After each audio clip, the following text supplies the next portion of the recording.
अस्सलाम वालेकुम मुअज़्ज़िज़ नाज़रीन and welcome to DD Explorer. ऐसे तो दुनिया में तकरीबन रोज ही पेंटर तस्वीरें बनाते हैं, लेकिन कुछ पेंटिंग को मकबूलियत हासिल होती है, जैसे कि मोनालिसा की पेंटिंग को शोहरत हासिल हुई।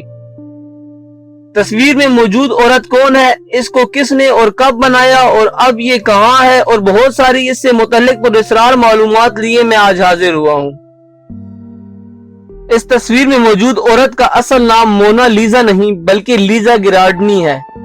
मोनालिसा का मतलब माई लेडी लीजा है। इस पेंटिंग मोनालिसा को लाजिकोंडा भी कहा जाता है। लीजा गिरार्डनी या फिर मोनालिसा फ्रांस के मशहूर ताजिर लाजिकोंडा की अहलिया थी। इस पेंटिंग के आर्टिस्ट का नाम लियोनार्डो डी विंची है, जो कि बिलाशुबा बेहतरीन मुसव्वरों में से एक है। मोनालिसा एक ऑयल पेंटिंग है। ये सोचा गया था कि लियोनार्डो डी विंची ने इस तस्वीर को 1503 से 1506 के दरमियान बनाया। ताहम कुछ तारीखदानों के मुताबिक इस तस्वीर पर 1517 तक लियोनार्डो डी विंची ने काम जारी रखा, यानी इस तस्वीर को मुकम्मल करने में तकरीबन 14 साल लग गए। ये 21 बाय 30 इंच की पेंटिंग है और इसका वजन 18 पाउंड है। लाजिकोंडा फ्रांसिस्को नॉर्थ अमेरिका से औरतों को गुलाम बनाकर अपने और अपने दोस्तों के घरों में काम करने के लिए रखता था। इसको लीजा पसंद आई और लीजा के घर वालों ने इसकी दौलत देकर लीजा की शादी 5 मार्च 1495 में लाजिकोंडा से करा दी। इसके शौहर ने इसे खुश करने के लिए लियोनार्डो डी विंची को इसकी तस्वीर बनाने को कहा। इस पेंटिंग को फ्रांस के बादशाह फ्रांसिस I ने 1769 में खरीद लिया और तब से ये पेंटिंग फ्रांस के लोवर म्यूजियम में मौजूद है। लेकिन इटालियन इस बात से सख्त नाराज हैं। उनके मुताबिक पेंटिंग में मौजूद औरत और इसके मुसव्विर इटालियन थे और इसे इटली में ही बनाया गया था। इस पेंटिंग को फ्रांस से इटली लाने में बेशुमार कोशिशें की गई, यहाँ तक कि इस पेंटिंग को एक इटालियन आदमी ने चुराने की कोशिश भी की। इस आदमी का नाम विंसेंजो था। ये फ्रांस के उसी म्यूजियम का मुलाजिम था जहां मोनालिसा की पेंटिंग रखी हुई थी। 21 अगस्त 1911 में ये आदमी म्यूजियम में मौजूद दूसरे मुलाजमों की तरह काम कर रहा था, लेकिन दूसरों की तरह ये घर नहीं गया बल्कि म्यूजियम के स्टोर रूम में छुप गया।